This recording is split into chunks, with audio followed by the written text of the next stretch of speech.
Good day, my name is Angelo. This is Nation's Voice Tower, that hub that keeps you updated all the time on everything pertaining to the government policies, the political system, and how it affects the masses of Nigeria.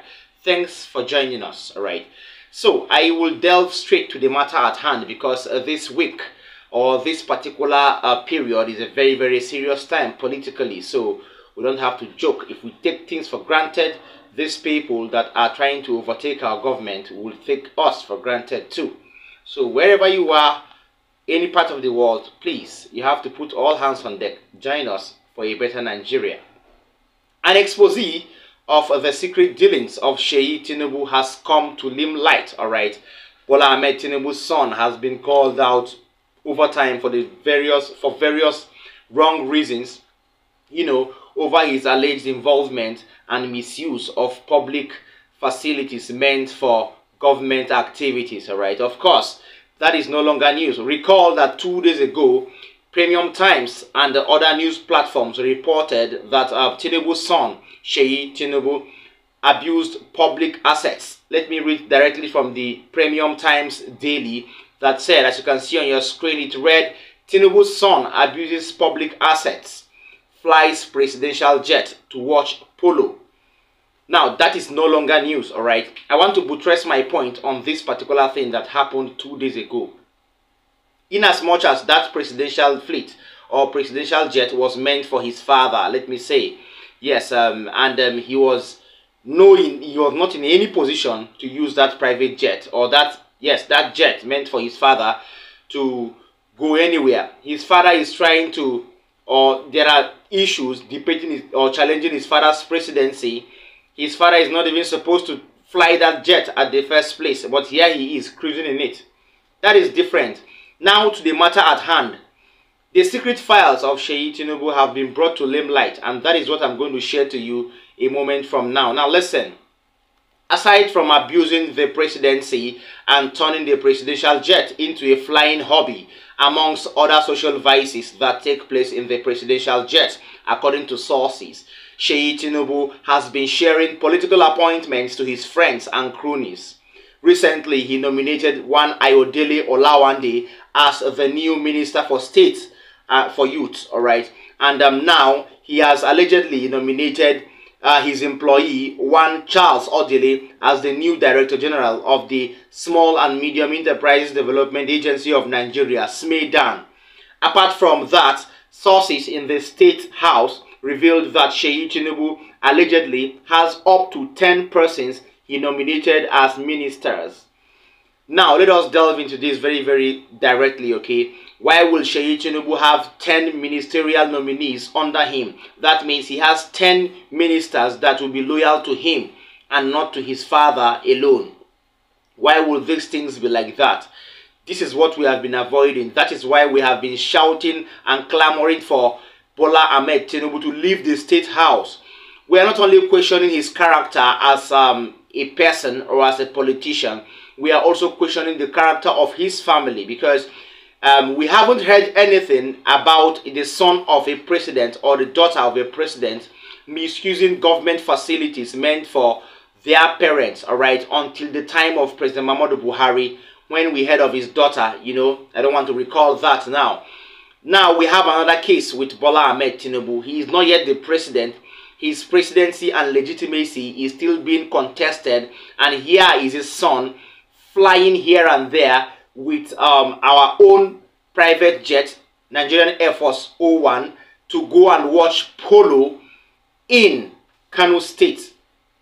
If he were going for a government activity, let us say, because watching polo might not actually impact the government right now. There is no new thing you're bringing to the Kano State government that they don't know. Rather, the Kano State government will rather listen to your father than listen to you. You haven't done anything of note, if there is anybody to be listened to. In fact, between his father and himself, nobody should be listened to at this point, because we are yet to confirm whether or not his father will be the president after this year. So why will he go about flying the private jet meant for the presidential capacity and then flying it together with his friends we know little or nothing about? These things have come under fire in recent times, and we must watch this. Now, aside from the jet issue, why will Tinubu have 10 ministerial nominees?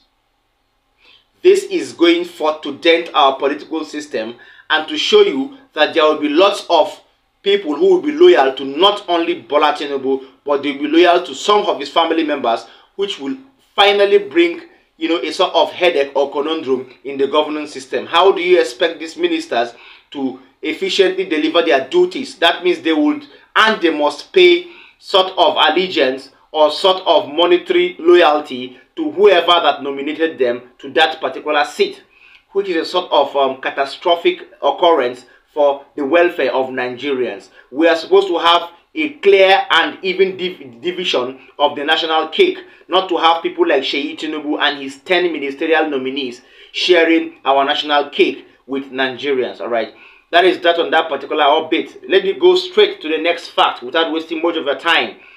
Local airline operators have demanded that the federal government should grant them license to, import aviation fuel, as without this direct access, there will be lots of corruption, and corruption in the aviation sector may not be curbed.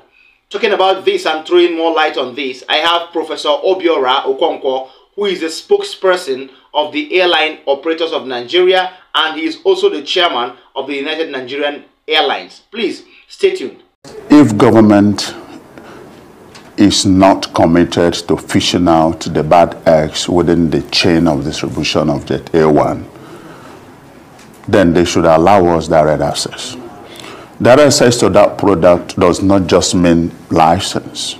It means also access to foreign exchange, because you may not have to import Jet A1 under a 30-ton capacity, 30,000-ton capacity vessel. That means we are talking about millions and millions of dollars of foreign exchange.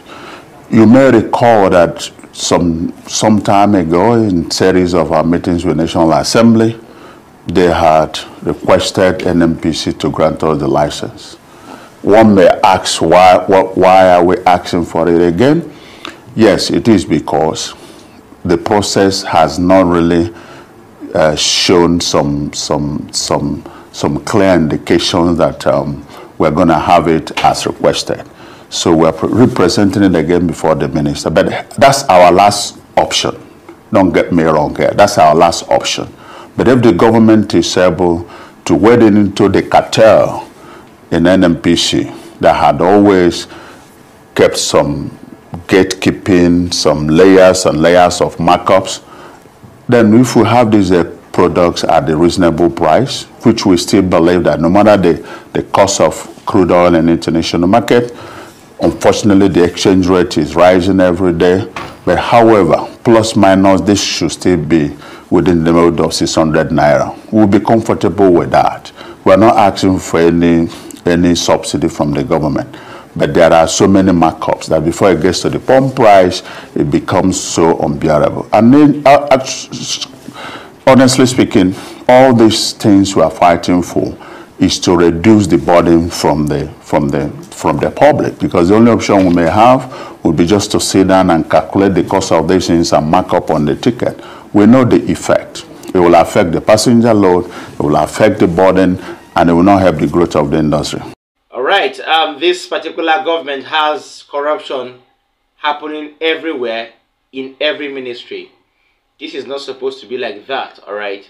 The government is supposed to enact a new policy or a new sort of ministerial board that will see that the former corrupt practices in every ministry has gone. But here we are, not even up to 1 year into the new administration, the alleged new administration, and the aviation sector is crying. All right, that means there is a problem somewhere. Hence, we should call on the federal government, who are right now in power and hijacking our government, to please pay attention to what the aviation sector is saying. Because if they don't pay attention to what the aviation sector is saying, that means there will be issues. There wouldn't be, a sort of diffusion of ideas, foreign exchange and all that. And from what Professor Obiora Okonkwo was saying there, they have a limitation. Those of them who are local airline operators, all right? So the government has regulated lots of things, including the import of aviation fuel, who is finally dealing a blow, or who is finally causing a sort of blow to their own business, which is not supposed to be like that. So they have not asked for much subsidy, they have asked for just little. They don't even ask for subsidy from the government. They just want a license for them to import aviation fuel. I think that will do, and that will go a very, very long way to help the aviation sector. Finally, there has been a controversy over time. I brought you updates about the fact that one Mr. Emeka Mandela Ukegbu came out at Imo State to pledge support for Governor Hope Uzodinma, together with an alleged and purported obedient movement. All right, he alleged that the obedient movement was not for any other political party, but it was meant for people who wanted a new Nigeria. He was wrong. We all know that he was wrong. We all know that the obedient movement is a sole brand of Peter Obi. Throwing more light to this, Labour Party Presidential Campaign Council member Tanko Yunusa, I beg your pardon, has come up to warn, on behalf of the Labour Party, to warn all those who are making statements over the obedient movement, all right? And he has said that the obedient movement cannot vote other parties. The obedient movement is a sole brand of Peter Obi. Please recall what Emeka Mandela Ukegbu said, and make sure you don't ever think about it, because those kind of people want to bring destruction to the political periphery of Nigeria. Please stay tuned for Tanko Yunusa while he threw more light and warned those people, especially Emeka Mandela Ukegbu.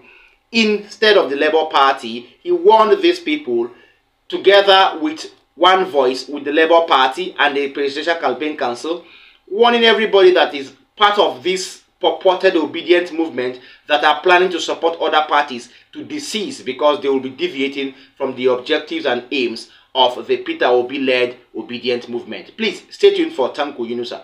All of those who are contesting against the Labour Party are accused of this particular attempt, because humongous money has been shared among different groups to lay claim that the obedient movement can now vote for a particular candidate aside from the Labour Party candidate, and trying to send a signal that, look, the obedient movement does not belong to a political party, it belongs to a movement that is trying to make a change. And the change is directly under the brand ownership of Peter Obi. And that is exactly the message we are trying to sell. And let me try to draw your attention back to 2023 February during the elections.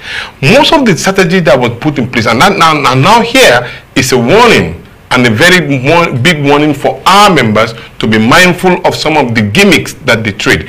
Most of our candidates were being sold out and being told that they are not contesting anymore. In fact, at the last minute, the presidential candidate of our party, Peter Obi, at a point our members were being told that he has already sold out to another candidate, that he's no more contesting. So they put in this particular gimmick as a way in which to demarcate our candidate. So we've learned from that particular situation, and now that's why we are giving early warning for those who have traded this particular idea and then making press statement saying that the obedient movement can work or vote for another political party. No, it is not so. The obedient movement is a sole brand of Peter Obi, because of the Nigerian youth who believe solely in his style of leadership, style of politics, and so he has given directive. When he went to Imo in Owerri, he went there with the obedient family, including the very elected governor of Abia State and most of the stakeholders, and the obedient movement were being directed strongly that Senator Atan Achon is the candidate of the Labour Party, and the obedient movement should come out en masse and vote for him directly. All right, all said and done. You've heard it from Tanko Yunusa there, and I wouldn't say much. All right, people like Emeka Mandela Ukegbu should be warned. Don't collect money and come to the public space and say whatever you want to say. Before these movements you're seeing, before you there were these movements, before you there were these political parties. All right, so nobody in the frame of Emeka Mandela Ukegbu should convene for other people who claim to be the obedient movement, thereby deviating from the main aim of the Peter Obi-led Obedient movement. Thank you so much. Before I say quits, I would urge you to please like our videos, share them. Don't forget to drop a comment for us in the comment section. And if you're watching me for the first time, please tap the subscribe button as well as the notification bell so that you will get to link up anytime I am on air. See you next time. Bye.